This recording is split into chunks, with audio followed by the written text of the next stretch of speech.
Halló, Ég heiti Elsa ég heiti Jonni. og þið eru að hlusta á sögastið. Heyrðu, þetta var nýtt. Þetta var nýtt. Þetta var nýtt. Ég veit ekki hvaðan þetta kom. Þetta En það kom. kom rosalega mikið svona frá hlið, sko. Ha. Ég veit bara ekki hvernig ég á að hafa mig, sko. Nei. Fyrst að þú ert í einhverju svona wildcard stuði. En er þetta þáttu 20? Þetta er þáttu 20. Og þannig þessi þáttur er smá wildcard. Já, nefnilega, við munum útskýra af hverju eftir smá. En já, við vildum svona út því að við höfum aldrei gefið út 20 þætti en einu.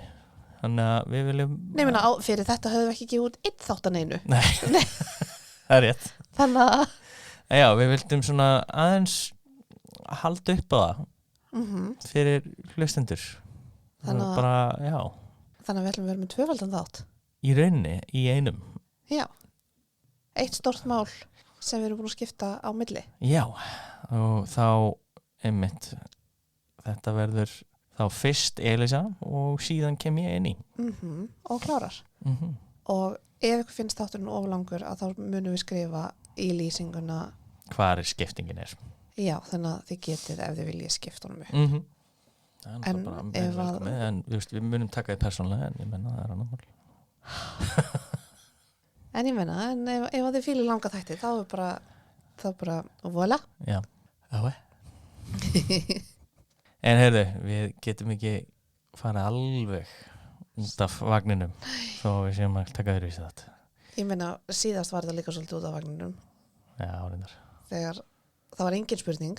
Var spurning? Já, við rættum svona eitthvað smá. Já, eitthvað svona smá. Og svo varst þú á hraðferð, þannig að ég basically, ég veit að þátturinn var bara ykkur 45 mínútur eða eitthvað þannig.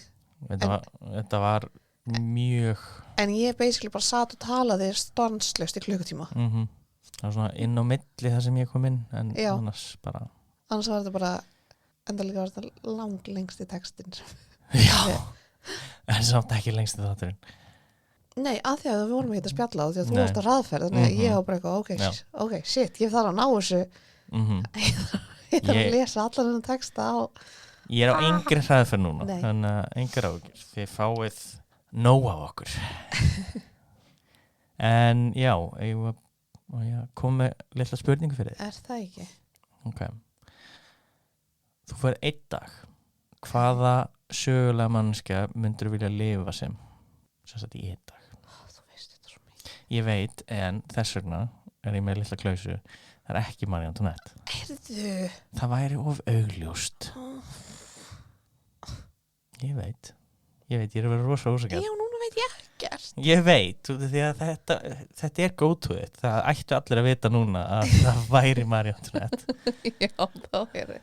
Þannig að þetta væri rosalega boring ef svarið þetta er alltaf það sama. Ég kom með. Ok, hvað er með? Princess Margaret in her prime. Það er gott. Það er gott. Það er mjög gott. Já. Mér finnst hún svona mjög mikið upp af þessu marki vera my spirit animal. Skilji vel. En hvernig myndir þú velja? Ég er búin að gleyma hvað hann hét. Wow. Ég var að ulla á Elísu. Ég veit nákvæmlega hver þetta er. Ég bara dotti úr mér. Það er ekki svona insert liftu tónlist. Ég kom alltaf með hana bara. Nei.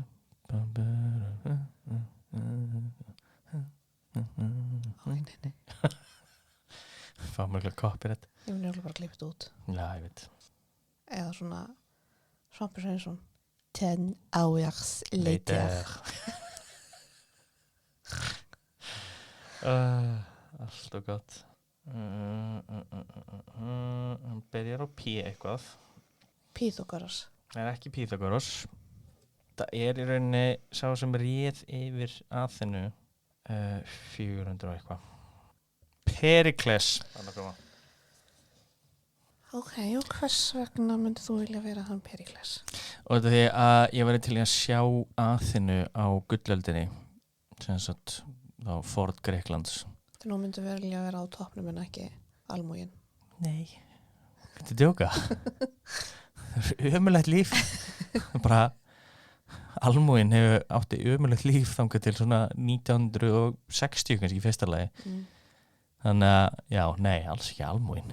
Þannig að já, ég valdi Perikles sem var yfir Aþenu á þessum tíma. Og ég myndi bara vilja vera hann þegar maður fertur eða eitthvað. Sjá styttuna af Aþenu, gildu styttuna upp á Akrópólis hæð. Ok. Ég meina, come on, myndir ekki vilja vera á Gríklandi? Þú er bara svo miklu meira þar og ég er svo miklu meira ég skil ekki, sko.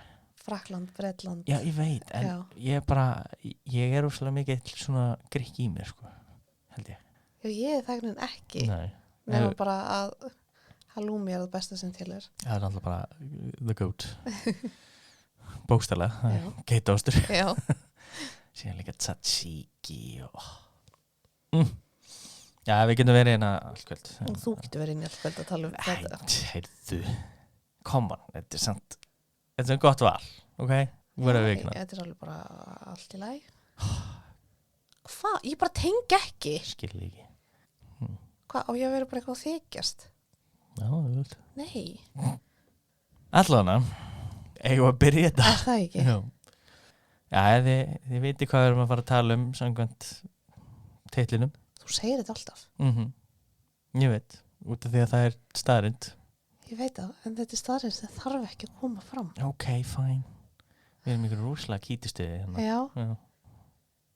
Árið er 79 eftir Krist. Það er cirka hádegi, þann 24. ágúst.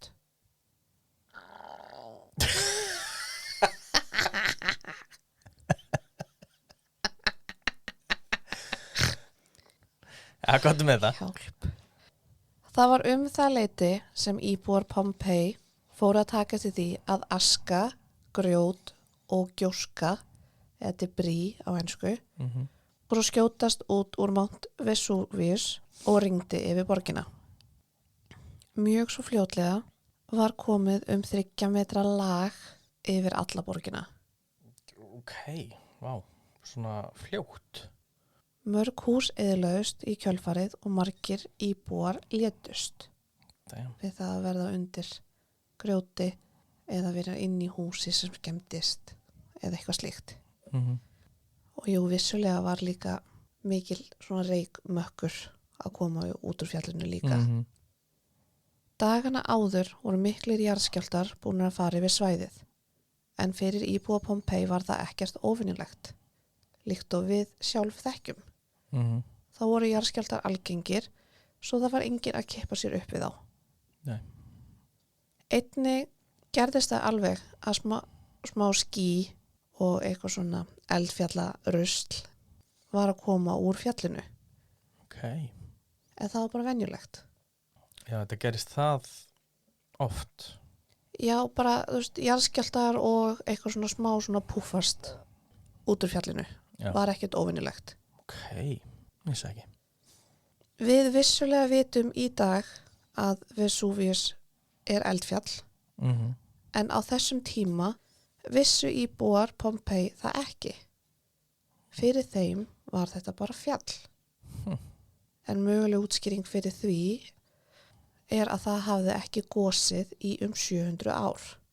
Já, ok. Það var svona langt. Já. Damn. Allt þetta útskýrði því hvers vegna fólk var svona rólegt yfir þessu til að byrja með. Því þetta var ekkert óvinnilegt. Nei. En því miður átti það eftir að breytast. Já. Þannig að þrátt fyrir að grjót, aska og gjóska var að rigna yfir borgina og eyðileggja hús, fólk dó, en þá voru þau samt eitthvað svo róleg. Já, það er enginn að flýta sér. Nei, það voru alveg einhverjir sem flúðu og fóru, en alls ekkit allir. Ok. Og sem mitt er rosa sérstakt. Já. En þannig er bara allt aðrir tímar.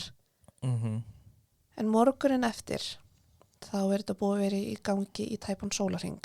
Já.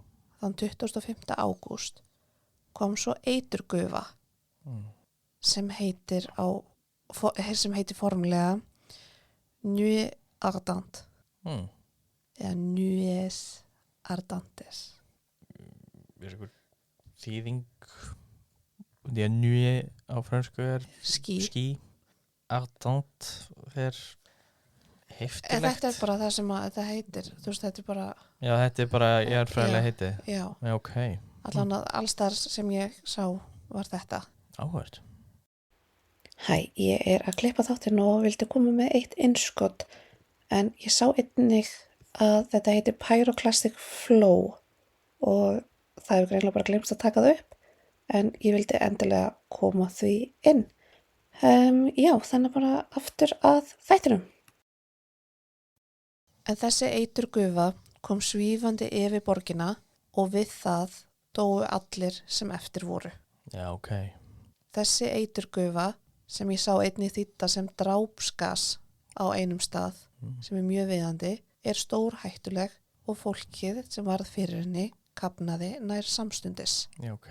Ein spurning, sást þessi gufa? Já, Já, hún var sjáanleg. já. Ok. Þessi tegund af eldgosi sem umræðir er kallað gjóskuhlaup og er talin vera hættulegasta tegund eldgosa. Já, ok. Ástæðan fyrir því er samkvæmt vísindavefnum svo, og þetta er beint upp á vísinda, já. Í þeim þeytist brenniheit gjóskan á miklum hraða niður hlíðar eldfjallsins í stað þess að fara upp í loftið.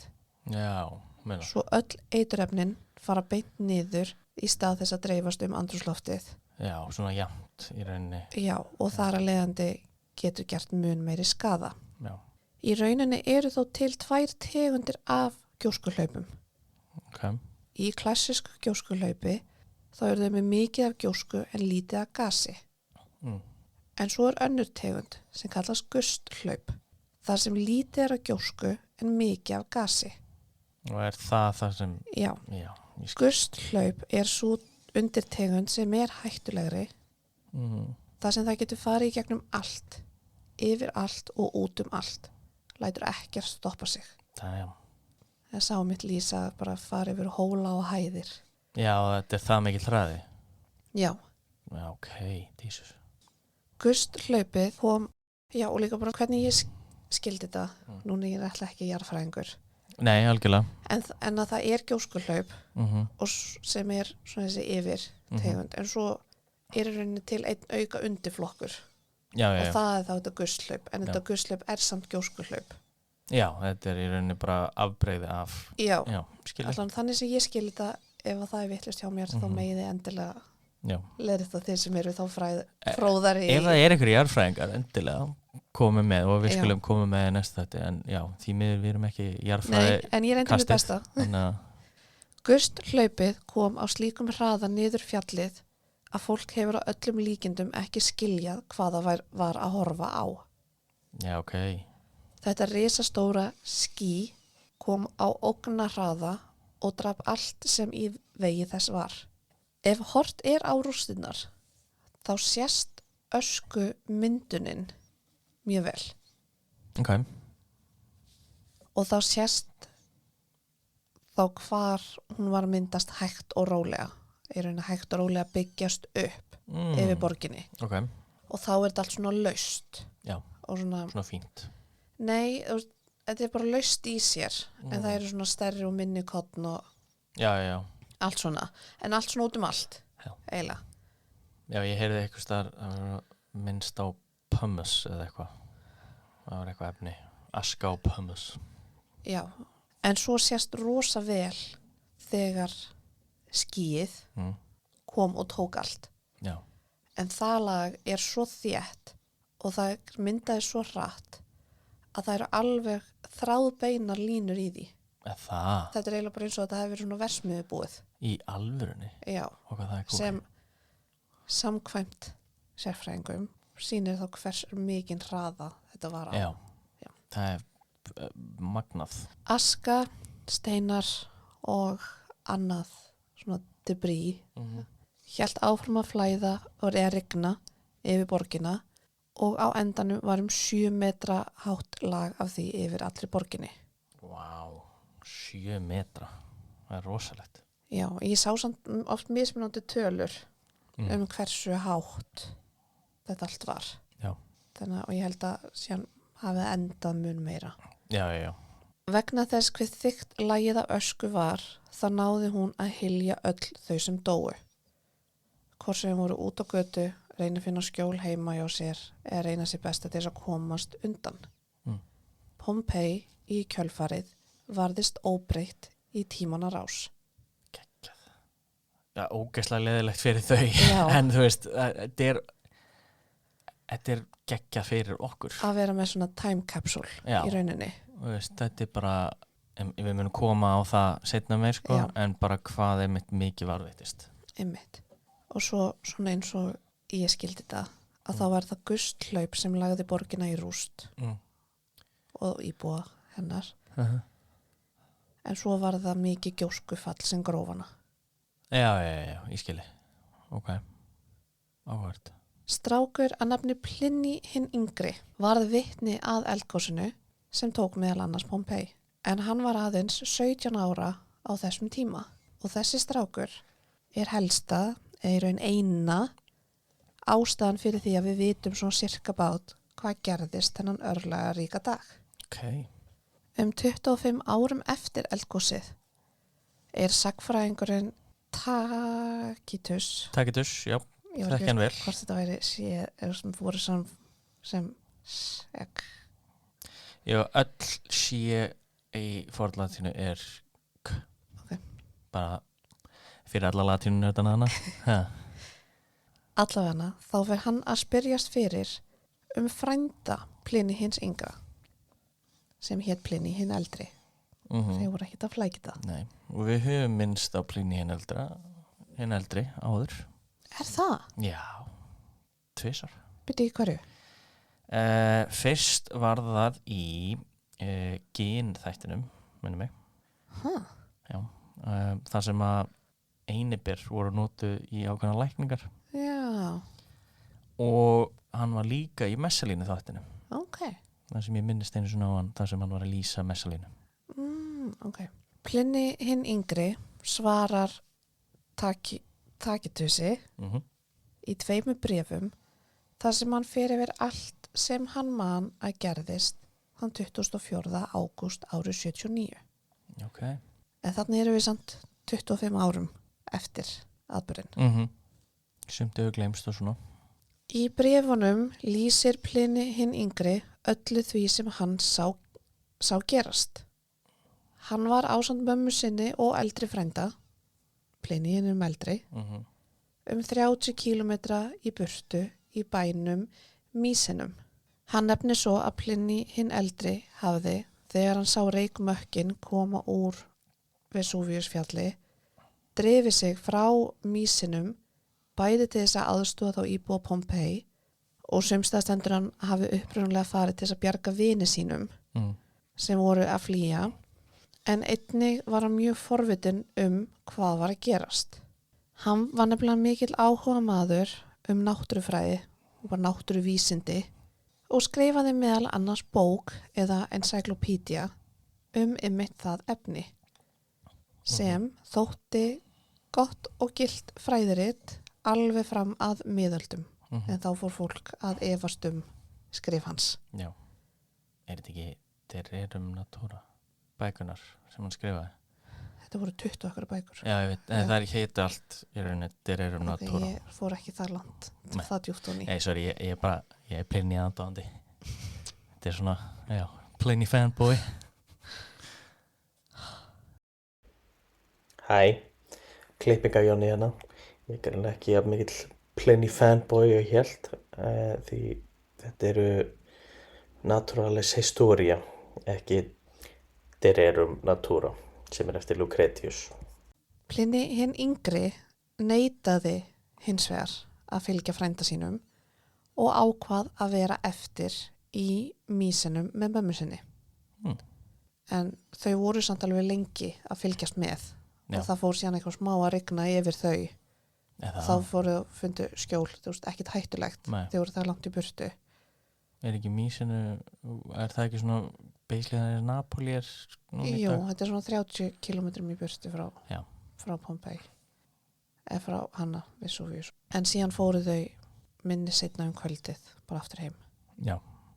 Leið og það voru orðið svona öruggt þannig séð að fara. einmitt.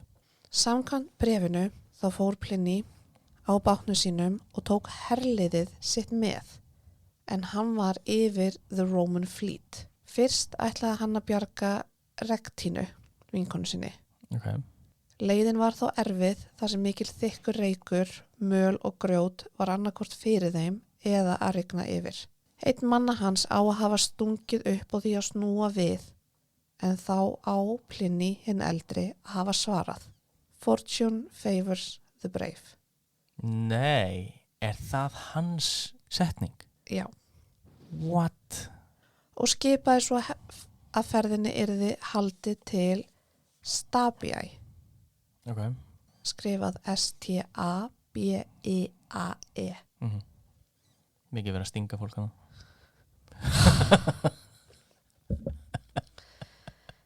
En þetta er bær 4,5 kilometra frá Pompeii.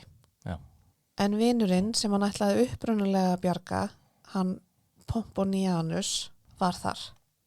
Ok, Pomponianus var nú þegar búin að gera bátilbúin fyrir sig til að flýja, en það var svo mikill mótvindur að hann komst ekkert, sem er svo sama vandamál og Pliny hinn eldri lenti í. Svo þau voru fastir í Stabiæ. Morgunin eftir reyndu þeir aftur að koma sér í burtu og voru með kodda yfir hausnum á sér til þess að forðast alla möluna og öskuna sem var að rigna yfir þá, en þeir voru vaktir og þurfti að drífa sig að því að það hefði kviknað í húsinu sem þú voru að gista í. Vindurinn var þá enn of sterkur og engi leið til þess að sigla í burtu. En það voru aðra leiðir. Þú veist, Stabiæ kom í rauninni frekar vel út úr þessu. já, einmitt. En hann á að hafa sest niður og ekki geta staðið upp aftur. Jafnvel með hjálp. Ok, Svo Pliny hinn eldri dó í Stabiæ. já. En það virðist að allir aðrir. Það vil lifa af. Þetta er nefnilega rosa villandi Já, þessi já. hluti brefsins. Þetta er náttúrulega gömul heimild. Já, en það virðist sem að allir hinnir aðrir hafi bara skilið hann eftir og komið sér sjálfur í burtu. Já, En nefnilega ekki er talið að hann hafi dáið út af eldgosinu nei. eða eiturgasinu sem flæddi yfir. Nú, ok.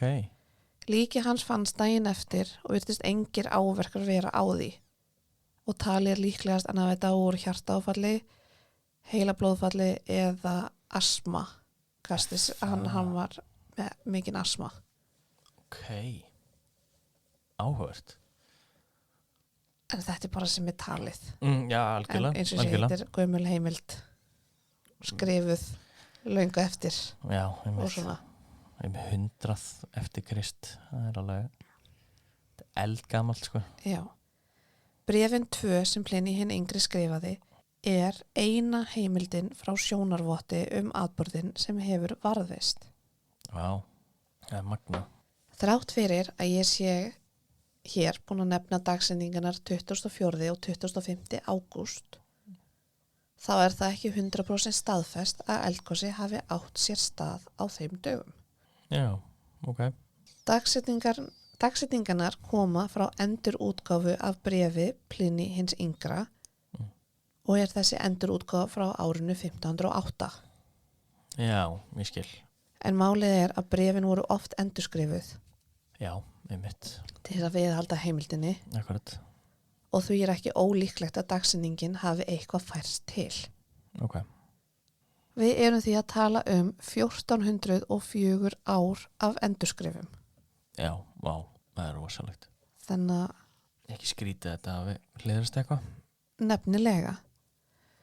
Sérfræðingar telja að líklegustu dagsendingarnar séu 24. ágúst, líkt og hefur komið fram og var talið staðfest þar til árið 2018.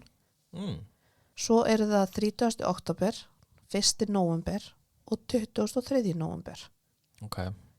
En það var einhvern tímann síðla árs Já, 79. Það er eins sem... en allstar samt það sem skoðað er og reynda að finna heimildir fyrir eldgosunum, þá stendur ennþá, sko annarkvort stendur bara 79, árið 79, eða að það standi ennþá 24. og 25. ágúst. Já. Það er ekki búið að breytast formlega. Nei. Það eru bara kenningar með hitt. Já. Já. Ein sönnun fyrir því að þessar dagsetningar passi ekki og eldfjallið hafi gosið seinna sama ár vegna þess að granatepli voru í blóma á þeim tíma sem að eldgosið átti sér stað. Já, ok. Og því passi dagsetningarnar hér að ofan ekki, þar sem þau eiga alls ekki að vera tilbúin þannig í ágúst. Já, ok. Þannig að verður þá frekar september, oktober. Já. Já. Einnig eru fötin sem hafa fundist í rústunum talin vera of þykk fyrir lok ágúst. Þá er að tala fötin sem fólk var í. Já. Og það að keramikpottar sem þegar eldgosið gaus voru fullir af víni sem gefur til kynna að eldgosið hafi átt sér stað nær vínberja uppskerunni. Já. Sem einnig seinna. Einmitt, ok. Árið 2018 fannst einnig áletrun sem ástóð og þetta er áletrun úr, úr charcoal. Já, kól í rauninni. Já, þetta er ekki skrapað. Nei. Sem ástóð the 16th day before the calends of November og er dagsett 17. október. Ok. Sérfræðingar telja að það geti ekki verið að skriftin sé tæplega ársgömul og því er áætlað að hún hafi verið skrifuð árið 79. Ok. Og þar að leiðandi getur ekki að verið skrifuð eftir gosið. Nei, einmitt. En það er mikið deilt um það, þá hvort þetta sé ársgömul skrif eða ekki. Já, skilja. En samkvæmt rannsókn sem gerð var árið 2022 er talið líklegast að eldgosið hafi byrjað þann 24. október árið 79. Ok. Það er talið líklegast. Líklegast akkurat núna. Já. Já. Alltaf rökstutt með mikið af einmitt svona vísbendingum. Já. En máli er að þessi dagsetning er skráð í þessu bréfi frá 1508. Það er 24. ágúst. Einmitt. Þannig það er svona... Já, frá 1928 séru. Nei, 1508. Já, sorry. Nei, 1508. Smá breinfartina. En já, það er skráð þá en einmitt ég held frekar október sko. Já. Með að við einmitt að við erum með miklu betri tækni og... Ég veit það, en þetta er svona, ég veit það. Aðeins Mount Vesuvius. Þetta fjalli er, líkt og hefur komið fram, eldfjall. Það er staðsett í Bay of Naples, eða Gulf of Naples. Napoli flói. Napoli flóa á íslensku. Varstu búin að skrifa það? Já, það er bókstallega næsta. Það er, þú sér hérna setningunum mína. En ég sé bæði skrifað Bay of Naples og Gulf of Naples. Þess vegna vildi ég bara hafa bæði inni og er staðsett svona frekar sunnarlega á Ítalíu. Hæðsti hluti fjallsins var árið 2013 1281 meter. Svo er ansi stórt. En hæðin breytist alltaf eitthvað eftir hvert eldgos. Já. En á fjallinu í dag er gígur sem er 305 metrar að dýpt og 610 metra breiður. Okay. En hann myndaðist við eldgosið sem varð árið 1944. Fjallið sjálft er 200.000 ára gamalt. Wow.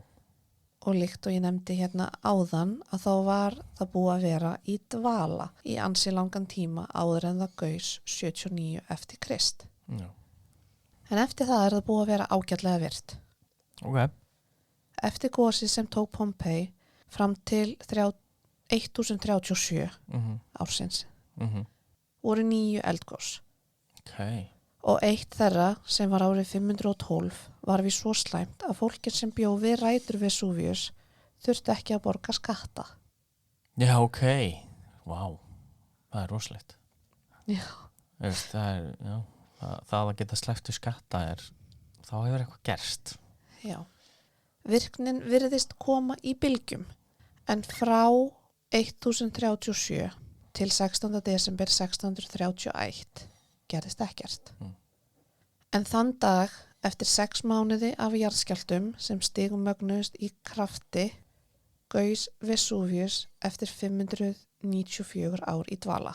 Já, þetta hljómar aðeins ofkunnulega akkurat núna.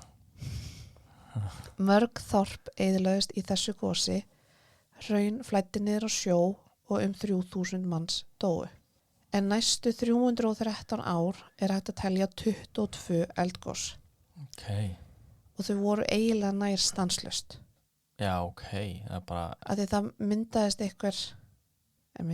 fræðin, hvað er með það? það myndaðist eitthvað svona stig, þar sem það var í rauninni eldgos, en það gerðist eiginlega ekkert og svo gaust það, en þetta tímabil í heildina gat verið kannski 18 mánuðir. Já, þannig að það var svona virt hraun í rauninni en það var ekki að flæða yfir. Ég skildi ekki alveg. Já.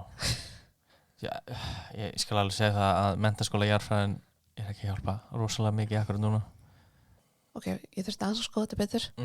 En þá er þetta sem sagt 2 stig sem voru þá þannig í gangi á þessum árum frá 1631 til 1944 var í rauninni stanslaust þessi 2 stig sem eru quiescent og eruptive. Já. Og í quiescent stiginu að þá var gígurinn lokaður. Já. En svo í eruptive að þá myndi hann opnast og haldast opinn. Já. En máli er að því eruptive stigið gat verið allt frá 6 mánuðum upp í 30 ár. Já, ok. Og quiescent stigið gat verið frá 18 mánuðum upp í 7,5 ár. Já.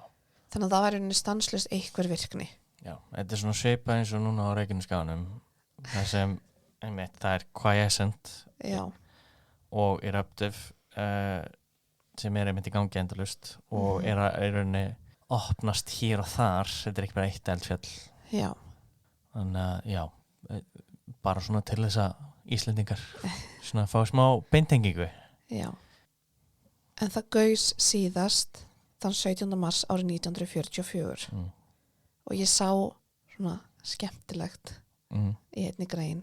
En þar er talað að Vesuvius hafi stólið allri athyglinni af flugherr nasistana með eldgosinu árið 1944. Þar er, já móður náttur að segja sitt. En þannig var þetta komið náttúrulega undir lok stríðsins í rauninni og mikið í gangi hana á Ítalíu. Sérstaklega, mitt voru ekki bandamenn búin að lenda hana? Jú, en málið er samt að þess að finnst mér þessi grein svolítið furðuleg. En bandaríski flugherinn var með stöð við rætur Vesuvius.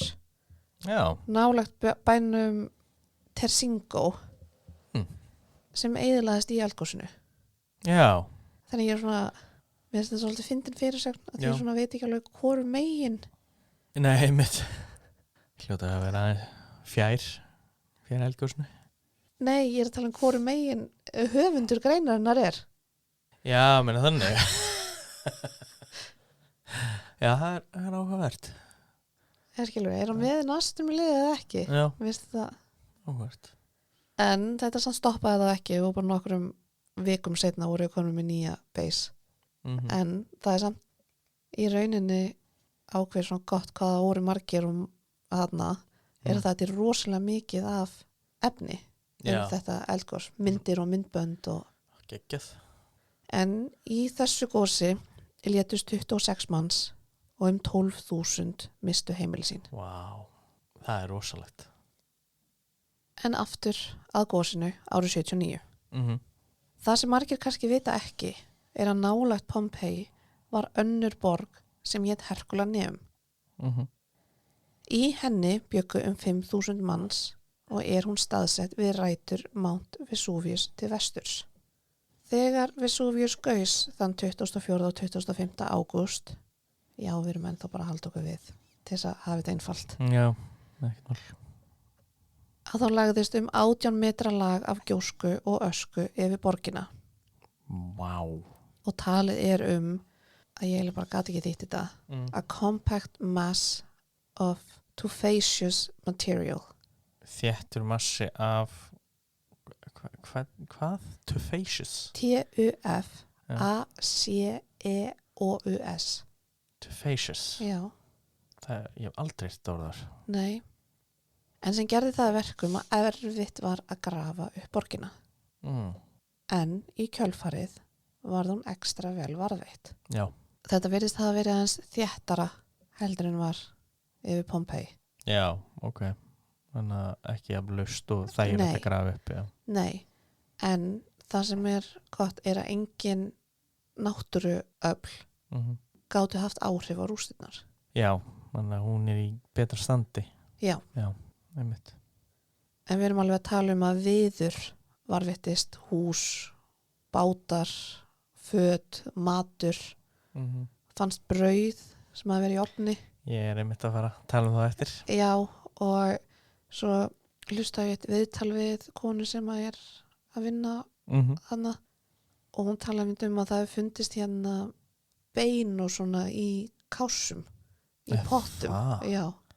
Vá, alveg svona nákvæmt. Já, og það var svona sýndist að ég veit að þú fer aðeins út í það, en það sýndi aðeins hérna matamenninguna. Já. Margt af þessu var eitthvað sem ég myndi aldrei borða. Já. En já. Ég mun fara aðeins út í þetta og það er mitt eitt sem ég mun tala sérstaklega. Og annað sem ég komst einnig að því ég var að rannsaka þetta er að borginnar Torre, Annunziata og Stabiæ eyðilagðust einnig. En rústir Pompeii, Herculaneum, Torre og Annunziata voru skráðar í minjaskrá UNESCO árið 1997. Geggjað. Þá getur við öll skoða þetta. Já. Við hérna í sögukastinu ætlum að byrja ferðaþjónustu. Ángri sagði samt ekkert á móti. Geggjað, ertu ekki að djóka að vera með svona söguferðir? Það væri geggjað. Napoli, farin til Pompeii og Herculaneum. Já.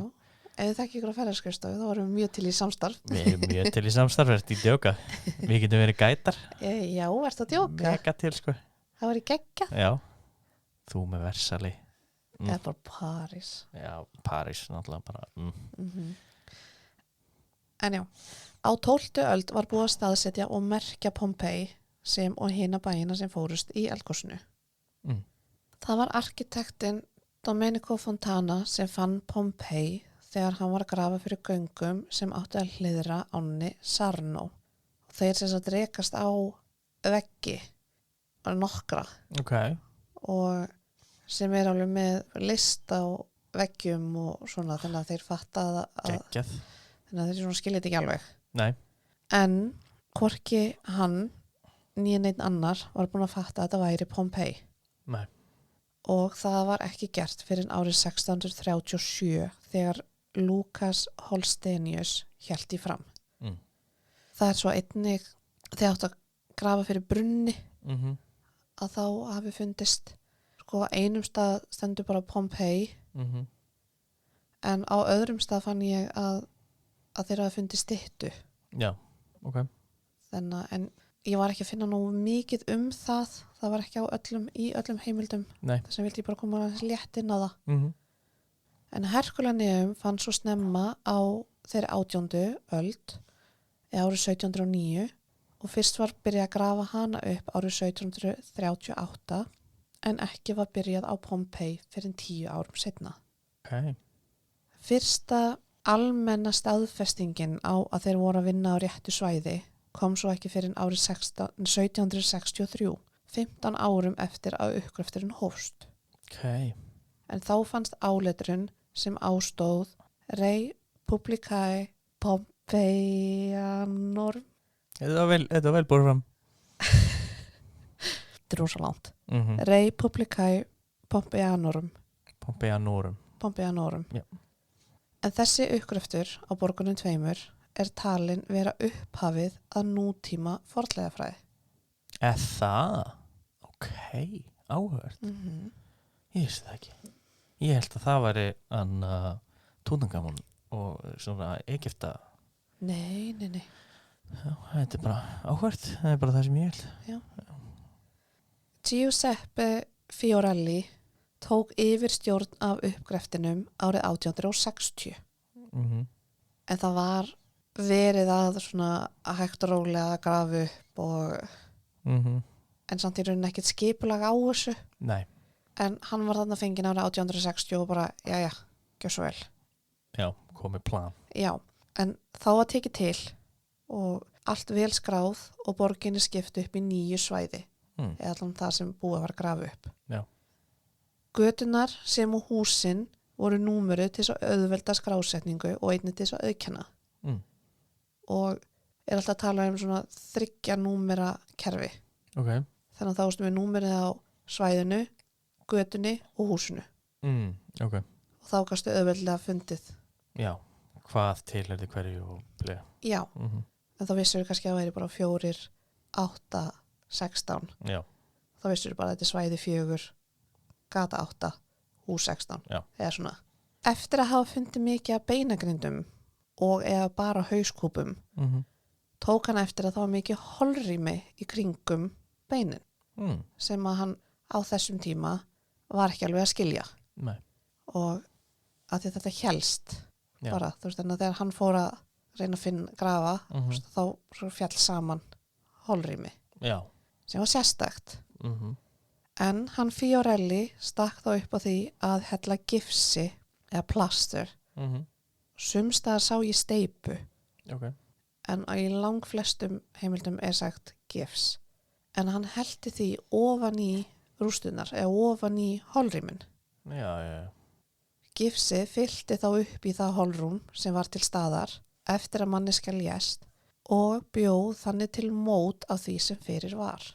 Og það er það sem við þekkjum í dag og svona er smá einkennandi fyrir Pompeii. Já, það er svona liggjandi manneskjur. Já.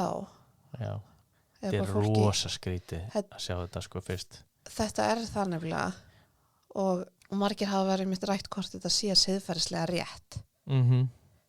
Að þetta er svona að hafa þetta til sýnis. Ég skil þig. En þetta er vist rosa heitt umræðefni. Já. Hvort þetta sé siðferðislega rétt að hafa þetta til sýnis og láta fólk borga inn til þess að sjá þetta. Hvað er þín skoðun? Sko, mín persónlega skoðun er já, að þetta sé í lagi. Af því að við erum að læra rosa margt. Akkurat. Og við erum að læra rosa margt af því þá hvað var að gerast og var fólk að flýja eða hvað var í gangi, hvert var svona, hvað voru að gera, eða allt þetta. Af því að ef við erum að banna þetta, að þá getum við alveg bannað Auschwitz. Já, akkurat.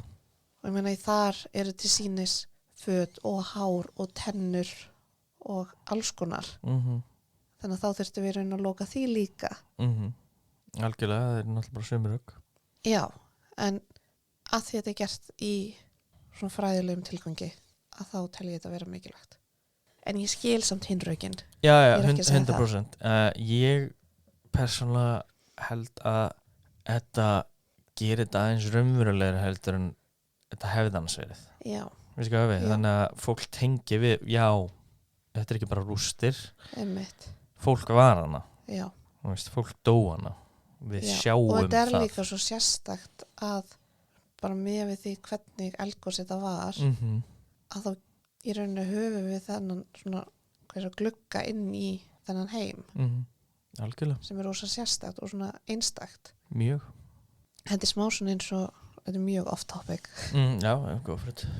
En þegar gröfin hennar Catherine Parr, síðasta eiginkona Henry VIII, þegar hún fannst, að því hún var í lead, hvað er eftir lead? Blý kistu. Já. Og hún var svo vel innsigluð að hún fannst einhverjum 300 árum eftir að hún dó. Ok. Opnuð og hún var óbreytt. Það er magnað. Hún var bara eins og hún væri nýdáin. Það hlýtur að vera ógeðislega skeri að sjá það. Já. En svo einhverjum bara stuttu seinna var hún opnuð aftur og þá var bara bein. Já. Það er leiðilegt. Já. Ég skal segja það. En það voru eitthvað svona sem voru að ræna grafir. Það? Við minnið það sem opnuði. Já, það er það er fyrir hjarta, sko. En aftur að Pompeii. Ásamt því að mót urði á manneskjum að þá komu einn í ljós ýmis dýr. Nei. En meðal annars kom var til móta á hundi Mm. og 1 svín. Og eins og að þá eitthvað rúmlega 1000 lík búin að finnast Vá. eða svona remains. Já. Þannig að voru mjög fleiri búsettir í Já, Pompeii. ég mun komin á það. Já, en svona hversu margir þá náðu að flýja, hversu margir ennþá ófundnir. Það svona sem við vitum ekki. Einmitt. Ekki ennþá. Nei. En eftir að búið var að hella svona gifsi ofan í, að þá var almennilega farið í að grafa upp Pompeii og komast að öllum leyndarmálum hennar. Ætlar þú að taka við? Nú ætla ég að taka við. Já, núna ég búin vona að þið fannst þetta ánægilegt. Og Elísabet bara fara.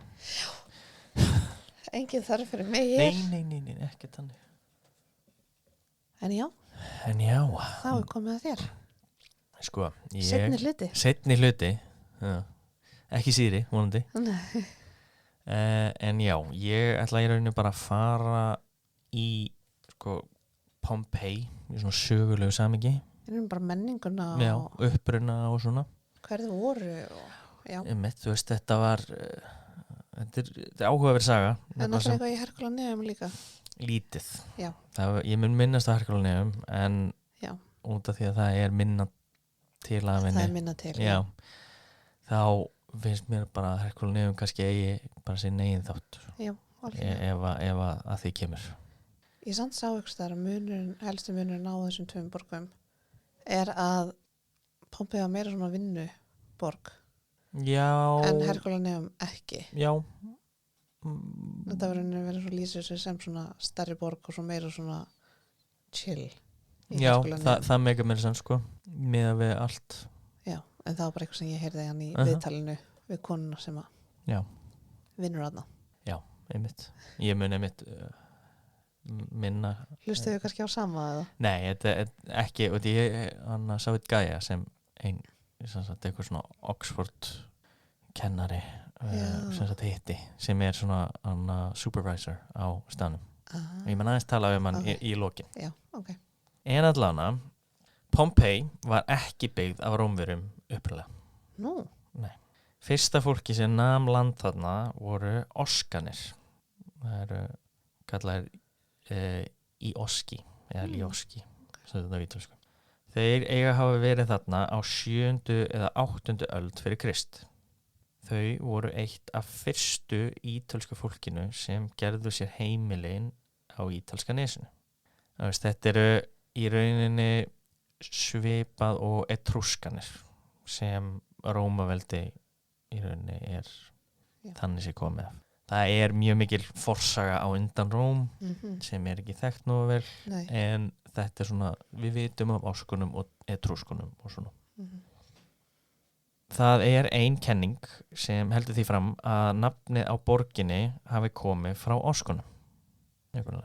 Orðið Pompe sem þýðir 5 á að hafa verið sem sagt þá nafnið á borginni Pompe út af því að þetta var skipt í 5 hluta.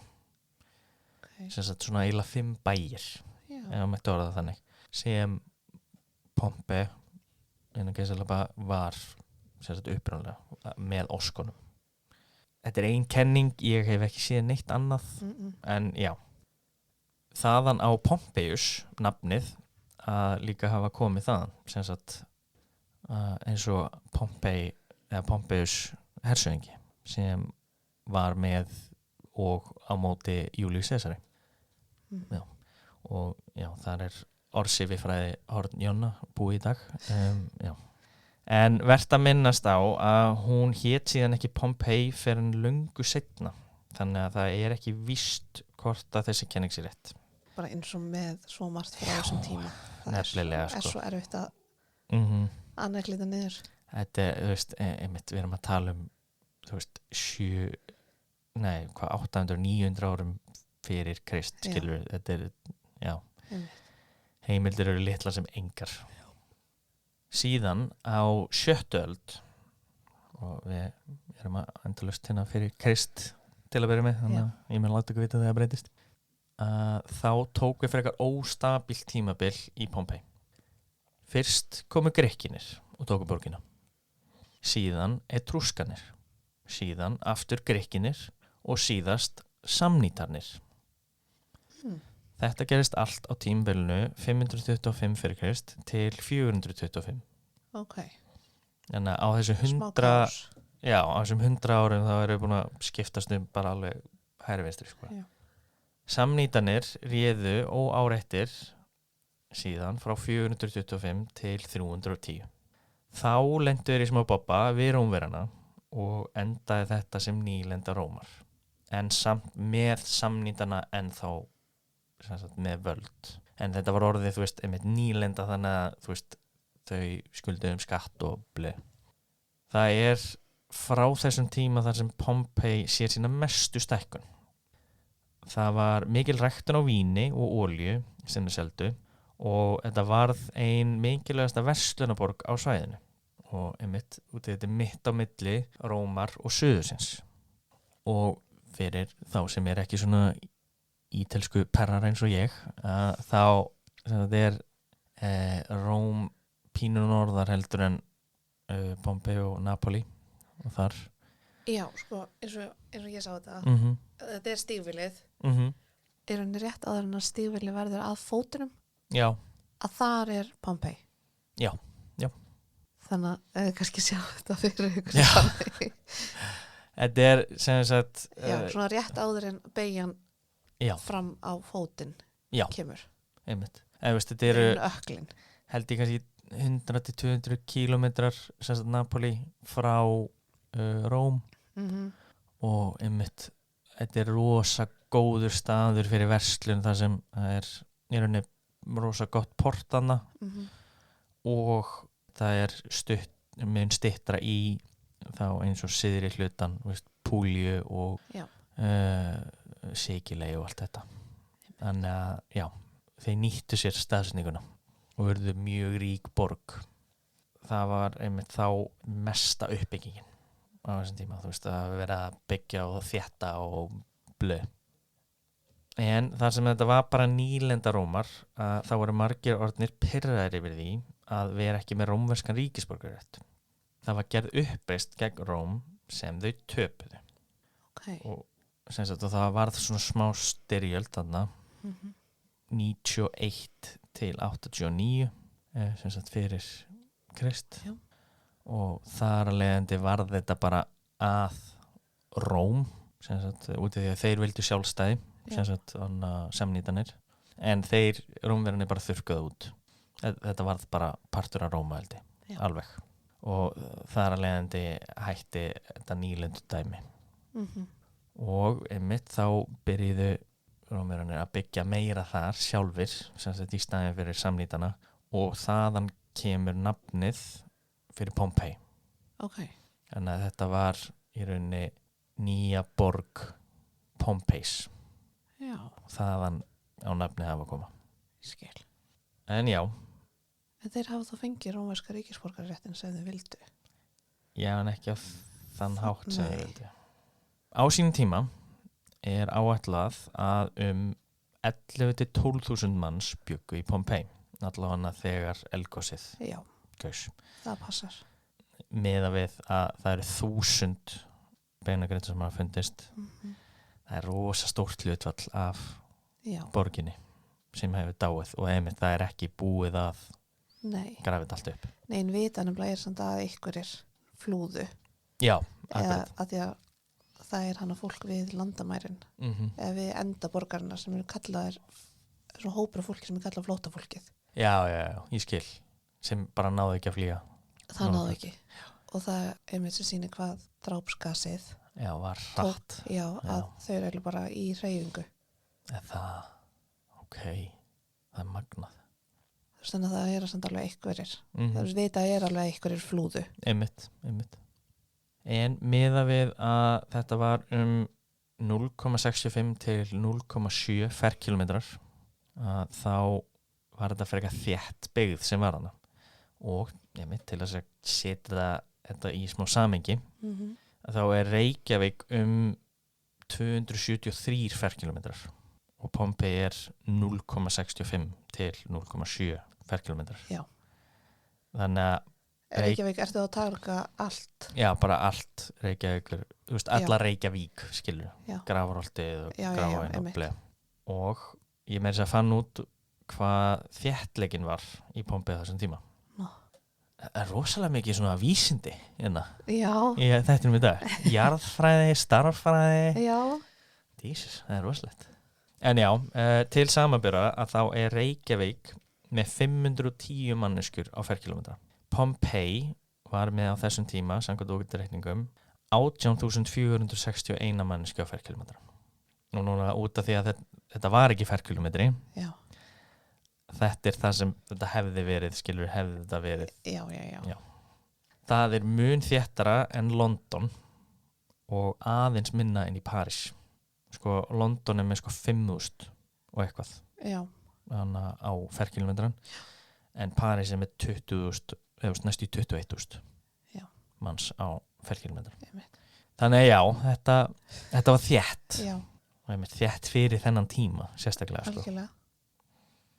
En sem kom að þá er búið að grafa upp halvan ferkilometra af Pompeii. Sem er þá samsvarar 2/3.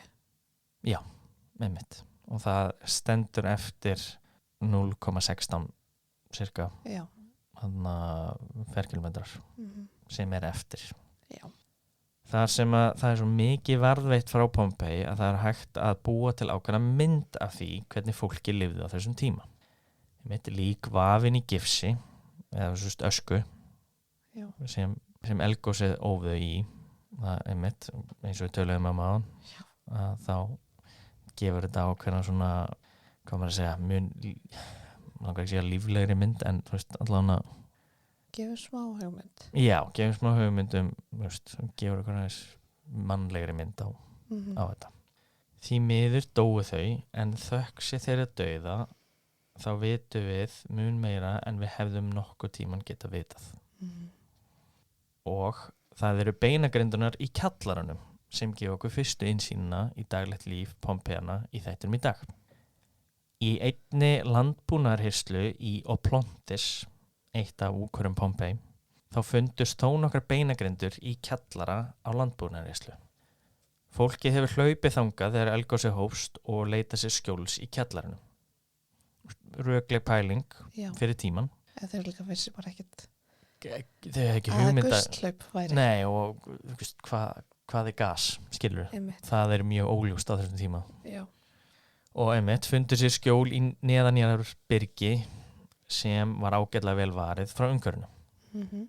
En ekki vissi fólki einmitt af eitugasinu og þau dói þarna. Það er svo sem ekki frásögufærandi, en það er eitt sem fornleifafræðingar tóku strax eftir. Ja, einmitt. Þetta varðveitti svo vel og þetta var holrými og það fór ekki neitt inn í rauninni. Nei. Þannig að þetta varðveittist bara as was, þú veist. Einmitt. Eins og bara fannst núna daginn. Já, einmitt. Þeir sem fundust þannig Já, það var bara það sem sést bara rúm og einmitt, bara húsgögn alveg og holrými, eitthvað. sko. Já. Ógeðslega magnað, sko.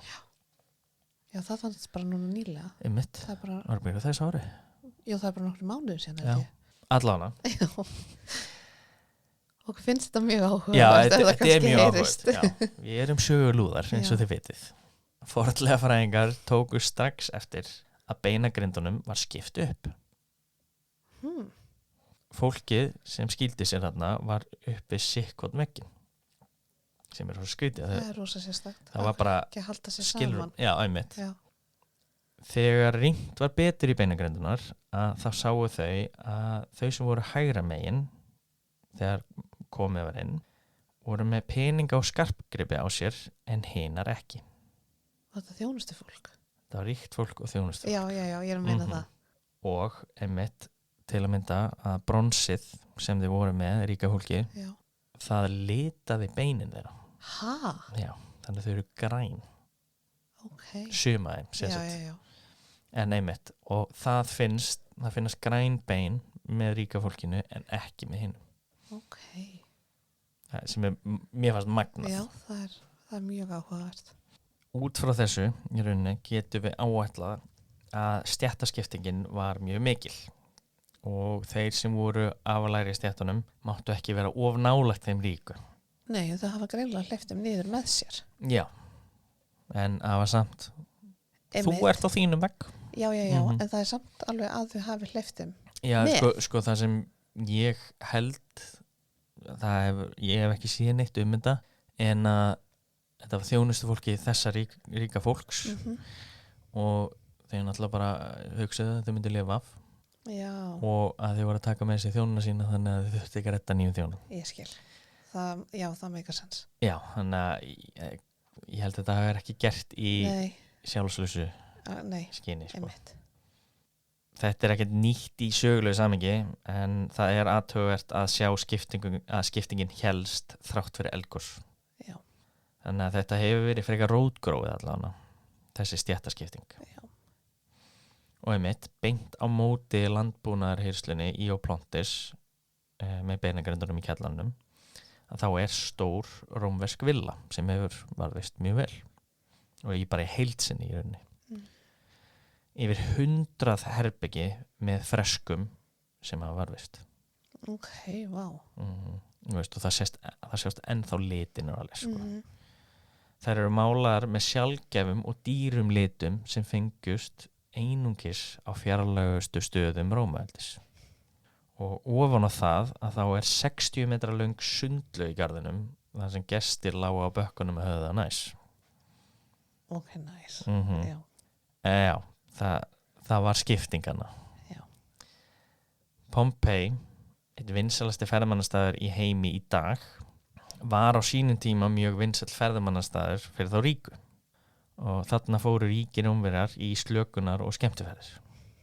Allan í einni heimildarmyndinni þá var henni líkt við Las Vegas og Monaco. Þetta var staðurinn sem þau fóru til að sletta úr klaufum og uppfylla allar villimannslegu þarfir þess. Það er ekkert annað. Nei. Til að mynda þá var ein vinsalasta skemmtunin að horfa á skylmingaþræla berjast til dauða. Í hringleikahúsinu í Pompeii, sem er eitt elsta hringleikahús Rómaveldis, frá cirka 70 fyrir Krist, þá söfnuðust alltaf 20.000 manns til að horfa á ýmsa skemmtanir. Og ég segi eitt elsta, þegar ég reyndi að leita að því elsta, ég fann ekki neitt. Ok. En það er alltaf nefnt að þetta sé eitt af því elsta. Já. Það voru leikritssýndana og veiðar og skylmingabardar og það var bara þetta var svona eiginlega aðal svona public skemmtunum. Já. Þetta var einstaklega keppnisamt fólk sem sagt í Pompeii. Það sem fólk fekk skylmingaþræla frá sinni borg eða bæ til að keppa og myndust rígar á milli sumra borga. Og Pompeii var mjög svona keppnisum. Ég skil. Það var einu sinni svo mikil hiti að á einum bardaganum milli Pompeii og Nukeríu 59 eftir Krist að það voru einhverjir sem byrjaði að augra hinuleginu. Það kemur ekki fram hvor byrjaði. Nei, auðvitað ekki. Síðan byrjuðu sumir áhorfendur að kasta steinum á hvern annan. Áður en leið á löngu að þá voru dregin sverð og byrjuðu átök milli Pompeia og Nukeríumanna. Það sem margir slösuðust. Þetta mál var tekið fyrir á þinginu í Róm og var hringleikahúsið gert upptakt í 10 ár. Nei. Þetta er svo lítil börn að fara í skammakrók. Og já, öllum meinað að halda einhvers konar keppnir. En það voru haldnar veiðar og íþróttakeppnir samt þökk sé Poppaeu Sabínu. Mögulega sumir kannastu nafnið, en þetta er seinni konan Neros, og hún var litla frænka Poppaeu Sabínu sem Messalína lét drepa. Já, ok. Þannig að við erum með mjög nálægt dæmi. Einmitt. Við erum að búa til VF. En já, þetta er sem sagt Poppaeu Sabína hinn yngri. Ég skil. Hún er þekkt þannig á öllum heimildum. Hvað er málið með það að fólk heiti bara það sama? Ég veit það ekki, ógeðslega fyndið. Það er með nokkrir Júlíus Caesarar, Já, Pliny en yngri, Pliny en eldri. já, fullt af þessu. Já. En það var ein önnur skemmtun sem var litið hornauga á af fornleifafræðingum sem fundu ákveðna muni og hefur líklega lesið eitthvað þetta. Ég vissi á þessu fyrir. Já, það. Já. Þessir munir voru sérstaklega vafasamir að upprunalegu fornfræðingarnir blöskruðu svo mikið að þeir læstu þessa muni í leyndri hirslu. Undir Frakklandi þá mátti enginn skoða þessa muni nema með sérstöku leyfi frá konunginu og aðeins þeir sem höfðu sannað gott siðferði máttu fara og skoða þá og þá var ekki ungir né konur. Nei, ég veit ekki. Nei. Alltaf siðferðislega er ekki hægt að sanna sig sem ung kona. manneskja Nei. eða kona. Alls ekki. Það var heldur ekki fyrir en árið 2001 að þetta var opnað fyrir almenningi og getur fólk heimsótt Gabinetto Segreto í Napoli sem er í sem sagt fornleifafræði safni Napolis. Já, en ég heyrði samt að það mætti ekki eins og taka myndir.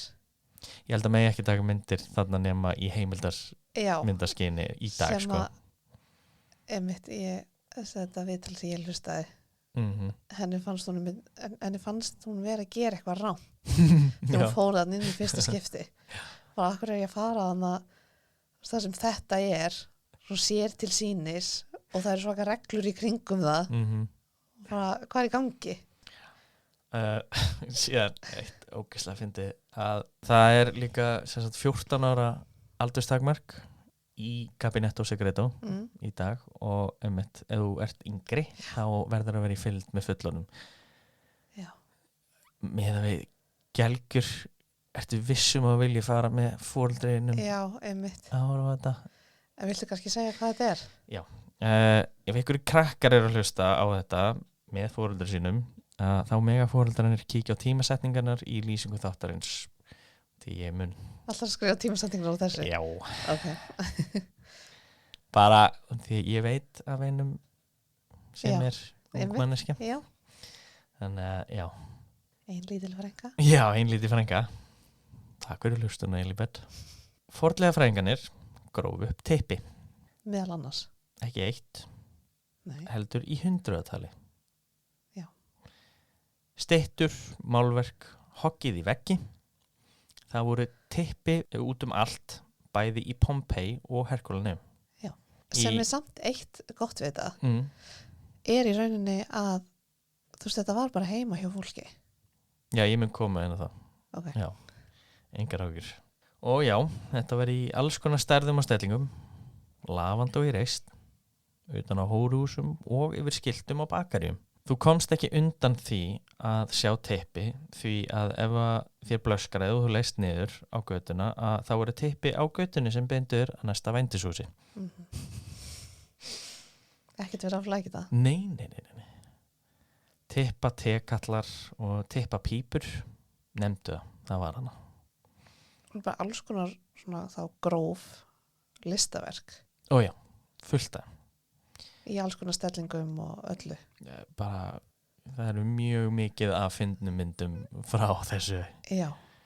En þess að svo fyndi að þetta hafi bara verið allt tekið. Já, bara læst. Já. Og líka að því að þau vildi ekki að, hún sagði eitthvað svona, þeim blöskraði svo og þau vildi ekki eitthvað að fólk myndi líka okkur við rúmverðan, við þá eða eitthvað. Það. Já, bara eitthvað, en það er samt svo langt á milli. Nefnilega, þetta er ekki sama fólki í rauninni, sko. Nei, en það var eitthvað svona, við getum ekki haft þessi ímynda á rúmverðunum. Nei, einmitt. Not put it away. Lock it up. Fyndin út úr, ég veit ekki hvort við klippum hann út eða ekki, en ég var næstu í rekinu tíma fyrir þetta. Fyrir þetta hvað? Nákvæmlega það sem ég er að segja, við vorum í latínutíma í MH og við ættum að gera svona plaggat, svona sýningu Pompeii. Oh my god. Og ég veit félag minn ég var búin að heyra um þetta áður, ég benti honum á þetta og okkur fannst þetta ógeðslega áhugavert og fyndið og eitthvað, En já, kennarinn ásakaði okkur að vera að horfa á klám. Já, ég elskar rómversk klám. Já, einmitt. Það er eina sem nær mér. Ég elskar myndir af styttutipum. Já.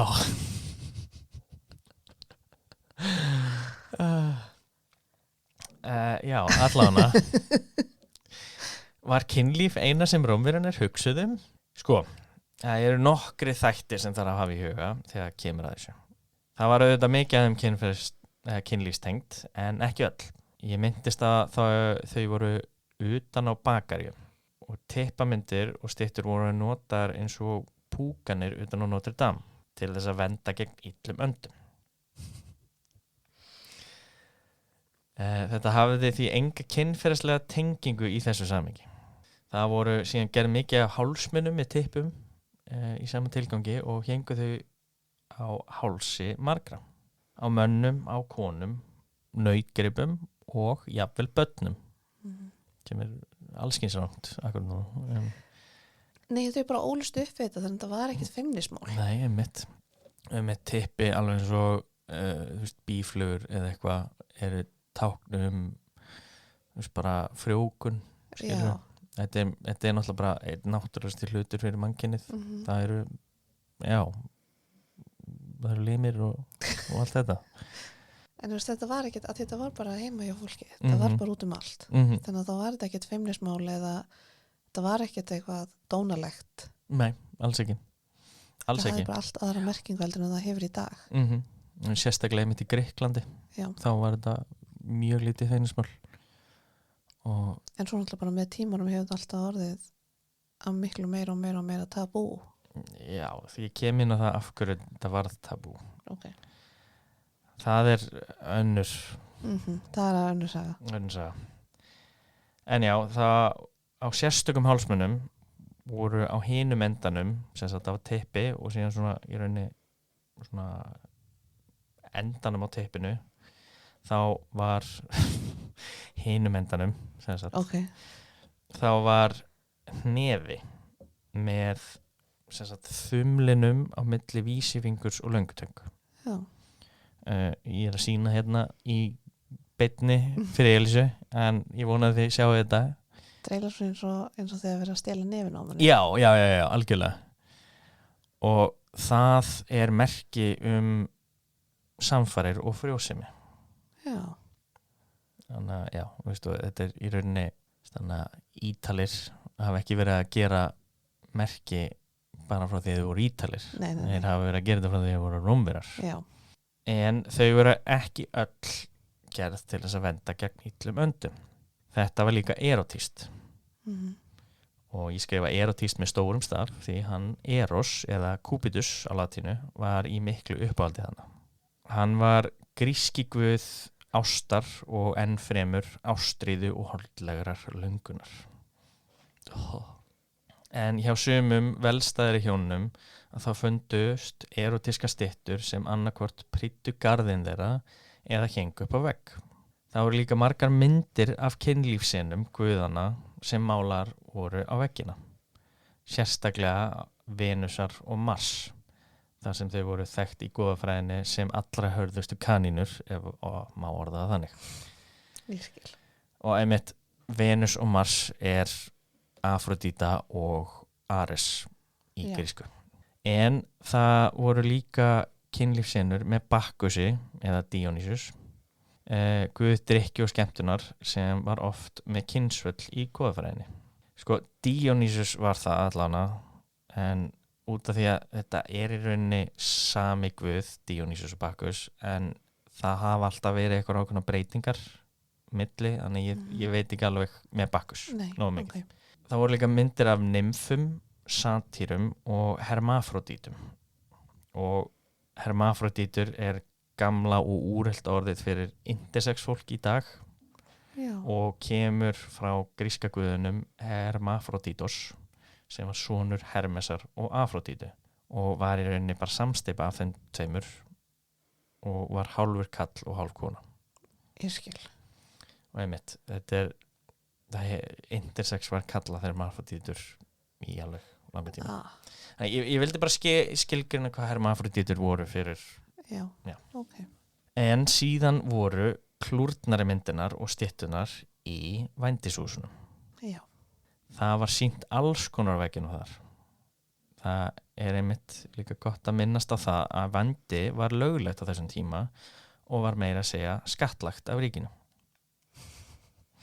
Svona pínu eins og Amsterdam.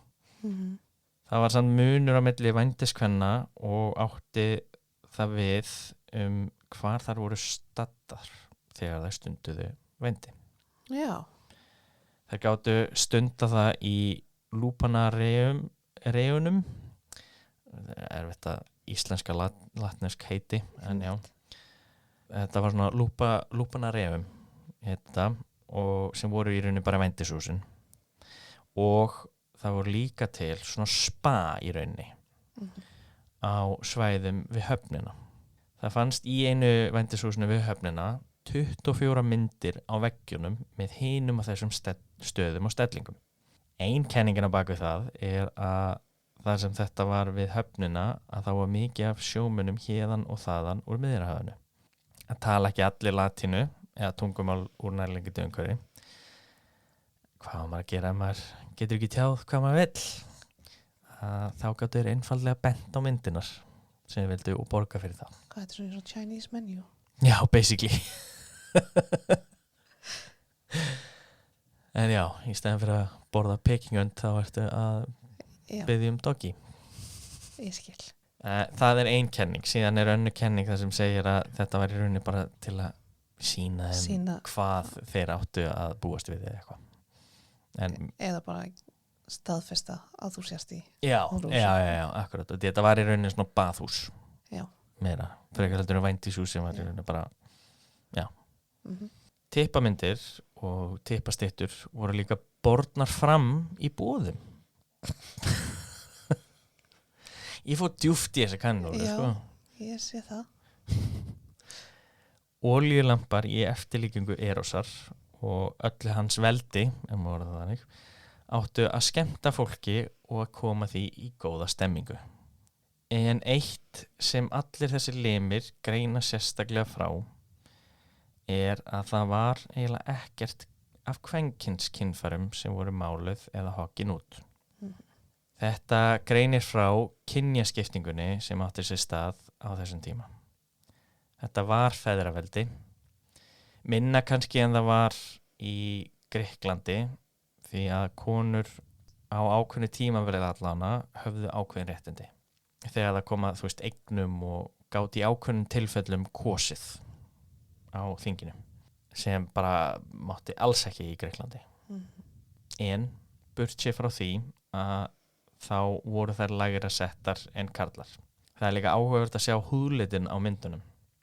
Konar eru allar hvítar á hörund en kallanir allir dökkir. Ok. Og þeir áttu að hafa verið meira að vinna út í sólinni, svona harði kallar skilur, og konar áttu að hafa verið inni og voru þar leiðandi brothættari. Ég skil. Já. Og einmitt áhugavert, það hefur engin samkynhneigð list verið grafin upp hingað til. Nei. En það eru til skriflegar heimildir að karlhórur voru til á tími fórnar og maldis. Og það er til eitthvað en það bara hefur ekki fundist í Pompei. Nei. Ekki enn. Ekki enn, en hver veit. Hver veit. Þó svo að það hefur verið aragrúi af kynlífsmyndefni að þá vilja sagnfræðingar meina að Rómverjar voru ekki helteknir af kynlífi innan gæsalappa eins og Grikkinu voru. Því að stuttu eftir að Pompei hvarf að þá varð kynlíf algjört tabú í Róm þökk sé gamla góða Jesú. Einmitt, núna máttur ekki gera hvað sem var því að Guð var að horfa á. Og einmitt þessi hugsunarháttur er enn þann dag í dag á Ítalíu og allavega langflestum vestrænum ríkjum. Menn enda er Vatikanið á Ítalíu. Akkurat. Og mér finnst undir þessum áhrifum. Já, og það er, ég myndi segja Ísland og Norðurlöndin séu svona, og einmitt það telur líka Holland inn í þessu. Við erum svona mest líbó þegar kemur að þessu, Já. akkurat núna Einmitt. og það er í rauninni því lengra frá Einmitt. í Evrópu frá Vatikaninu því veikar eru öflin Algjörlega. sem er áhugavert sko. Já. Já, ég get svo svarað í rauninni er þetta eitt af það versta sem kristni hefur gert að mínum mati. Ok. Að öðru efni, brauð. Ég er búin að nefna nokkur sinnum bakari í frásögninni í dag, en það er líka búið að vera ákveðin fyrirbúi fyrir það sem ég ætla að segja ykkur frá. Þátturinn í dag er eins og gott pórómál þar sem vísbendingar voru þarna allan tíman. Við getum klippt þetta út. En brauð, af hverju er ég að segja frá brauði?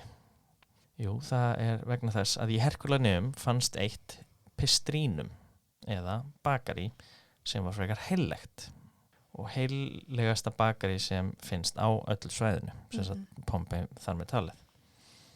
Þetta pistrínum var hans Poppidusar prískusar og það var með 4 millusteinum þar sem líklega asnar fóru hring eftir hring að brjóta niður axið í hveiti. Aha. Og þetta er einmitt ógeðslega heillegt sko. Geggjað. Síðan var hveiti notað í herbygginu við hliðina á þar sem degi var unnið í vél. Ha? Já. Ekki, þú veist, rammagn eða eitthvað Nei, þannig, en þú veist, væntanlega þetta var handknúin vél í rauninni Já. og er í grófum dráttum eiginlega nákvæmlega sama og við erum að vinna með í dag. Ok. Mjög, mjög áhugavert. Mhm. Síðan var það mitt sett inn í opn og opnin stendur en þá þarna. Kúnnanir sáu hoggi inn í vegginn hic habitat felicitas. Hér dvelur hamingja og mynd af teppi fyrir neðan. Auðvitað. Og fóru inn og keyptu sér brauð stimplað með nafninu Poppidus. Það er 35 pistrína á svæðinu en það er pistrína hans Modestusar sem er eins og áhugaversta. Því hann hefur flúið úr bakaríinu sínu í miðjum bakstri. Þökk sé hans heigulsemi, megum ára það. Þú ert náttúrulega svo dramatískur. Ég veit ekkert hvað það er. En þá grófst brauðið og varðveitist í 1800 ár þangað til það var grafið upp aftur. Þetta var panis quadratus eða fjórskipt brauð og ég fekk þessar upplýsingar frá honum Max Miller sem er með Tasting History og ég mæli einstaklega með þessum þáttum hans. Hann er með bakað þetta brauð. Aha. Já, mjög cool. En bökun var mjög mikilvæg í samfélagi Rómaveldis og þess vegna varð stimplun brauðs gert að vana hjá þeim sem voru hræddir að þeirra brauð væri ruglað saman við eitthvað annað. Þetta var svo að fólk vissi að þetta var brauðið þitt og þýddi vanalega að brauðið var gott. Já. Einmitt, fyrst að þú myndir Merkja það. En það er ekki allt því að þeir sem voru góði bakarar voru vel metnir í samfélaginu og sumir mæltu með því að þeir myndu gegna einhvers konar embætti. Eitt graff á veggjum Pompei segir: Ég bið ykkur að kjósa Gaius Julius Polybius í embætti Ædílu. Hann gefur gott brauð. Já, bakararnir voru orðnir svo voldur innan borgarna að þeir voru með eins konar svona stéttafélag og gátu farið fram á allskyns hluti. Ok. En samt gott að það sé með stéttafélag. Einmitt, og þetta er í rauninni eins og stéttafélagi þeir sem framleitu áfengi í London. Já. Veist, þetta var alveg voldugt dæmi. Einmitt. Og ég vildi líka minnast á það að það var fundin mynd af eldgamalli pítsu frá Pompei sem einmitt Max Miller gerði í einum þættunum sínum og leit mjög vel út. Og þetta er í rauninni að miklu leiti bara alveg eins og í dag. Já, ok. Já, veist, einmitt svona flatt brauð Já. með ákveðnu sósu. Já. Og það voru döðlur, ostur og granatepli allan á þessari mynd. Ok. Og mér langaði líka að minnast á graffið sem hefur fundist í gegnum borgina. alveg eins og með graffið bakaran Polybius að þá var graffað út alla borg hitt og þetta. Þetta gefur okkur magna sýn inn í dagstaglega líf Rómverja á þessum tíma. Til dæmis að utan á einu hóteli eða svona inn að þá skildi eitt kunni eftir skilaboð. Við höfum mýið í rúmin okkar. Gestgjafi, ég viðurkenni að við hefðum ekki átt að gera þetta. Ef þú spyrð af hverju, þá voru engir pottar undir rúmunum. Já, það var bara eitthvað sem skrifaði þetta. Ég skil. Ef við síðan skoðum graffið utan á sem börunum, þá koma ákveðin dæmi hversdagslegan. Vondi Lalagus, hví elskaru mig ekki? Og Satúra var hér 3. september. Nei. Já, þetta bara nákvæmlega sama að gera. Nákvæmlega eins og bara á klósetunum í Kringlunni. Já, bara... no joke sko. Utan á einu veitingahúsi, þá sjáum við svona eins og Yelp review. Fjármálaráðherra keisarans Nero segir að þessi matur eitur. Síðan eru mjög persónleg innsýn inn í líf ákveðna borgara. Eitt mjög heilnæmt graff segir: Við 2 kæru menn, vinir að eilífu, voru hér. Ef þið viljið vita nöfnin okkar, þá eru þau Gaius og Aulus. Eitthvað svo sætt. Já, þetta er krosslegt. Annað gefur rómantíska heimspekilega sýn. Elskendur eru eins og býflugur. Þau lifa sætu lífi. Og ég fann ekki betri þýðingu en það honeyed life. Já. Önnur rómantísk játning. Ég vil ekki selja eiginmann minn. Ekki fyrir allt gullið í heimi. Það er ekki allt samt sem svona heilnæmt. Utan á einum barnum þá skrifað að Tímetus barnaði mig. Já, ok. Síðan hefur einhver farið úr miðjum kvöldverð og skrifað: Maðurinn sem ég snæði með barbari. Og þetta er bara eins og Twitter. Bókstallega sko. Við höfum verið að gera þetta í 1000 ára. Einmitt. Það er magnað. Í einum kamri var hoggið í vegginn: Secundus skeit hér. Eflaust mikið skáld þessi því hann skrifar það 3 sinnum. Já, ég skil. Svona fínir svo Bart í byrjun á Simpsons þáttum. Einmitt. Í skylmingaþræla búðunum sem sagt við hringleikahúsið skrifað á vegginn: Kalidus, þrakíski skylmingaþrællinn, elskaður af öllum stelpunum. Utan á einu húsi til dæmis þá stendur: Til þann sem að kúka hér, varastu bölvunina. Ef þú lítur niður á bölvunina þá færðu reiðan Júpiter á höfuð þér. Ekkert dramatískt. Ekkert. Nei. Þetta maður á mjög skapi sko. Epafra, þú ert sköllóttur.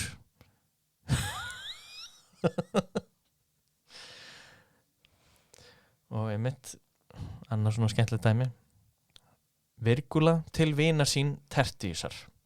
Þú ert ógeðslegur. Já, rosavinur. Rosavinur. Og einmitt ég vildi enda á einu lokagraffi. Óveggir. Þið hafi fengið svo mikið af leiðilegu graffi að ég furða mig á því að þið hafi ekki hrunið nú þegar.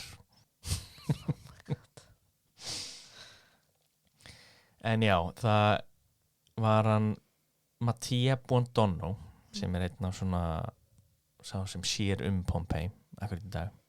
Ég vil enda á svona hans innsýni inn í hvernig Pompei var á þessum tíma. Og hann sagði í einni heimildamyndinni með þykkasta ítalska hreim sem ég hef heyrt að það væri mjög mikil fíla þarna. Það er ekki góð lykt þarna. Nei.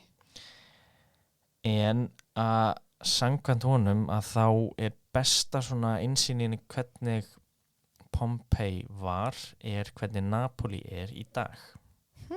Og einmitt það mikið af svona eins og hurðabönkunum eða hvað sem þetta heitir. Hurðakörnum. Nei, Nei, ekki hverjum heldur, þú veist, til þess að banka. já, Fullt af þeim sem sjást á freskum í Pompeii eru ennþá í Napoli í dag. ok, Fullt af höggmyndum sem finnast í Pompeii eru ennþá í Napoli og já. þannig að hann Svo sagði er tvíburaborg. algjörlega sko og hún hefur einmitt mjög mikið sem svona er hægt að tvinna við og er einmitt mjög áhugavert. Þannig að ef við viljum sjá Pompeii í dag þá fyrir við til Napoli. Já, Einmitt, og kynkir svo yfir til Pompeii. akkurat. En já, þetta er allt og sumt Já, hjá mér í dag og frá þér. já, vonandi bara, Já, vonandi fíluðu þetta. já, Þetta er eins og öðruvísi þáttur en vonandi lærið þið eitthvað Pompeii. já, og já, þetta var já, ógeðslega gaman að Já, fræðast þetta og ég veit ekki hvað og já, létt hausinn á munni snúa samt alveg Já. nokkur sinnum. En ég vona að við gerðum þetta þá allan að skiljanlegt algjörlega. og að þið hefðu gaman að og ef þið nettu að hlusta Já. alla leið, þá bara takk æðislega fyrir að hlusta Algjörlega. og við heyrjumst aftur í næstu viku Já, þegar þú kemur með mál fyrir okkur. já, algjörlega. En Hlakka þangað til. Já. Bara, bæjó. Bæjú.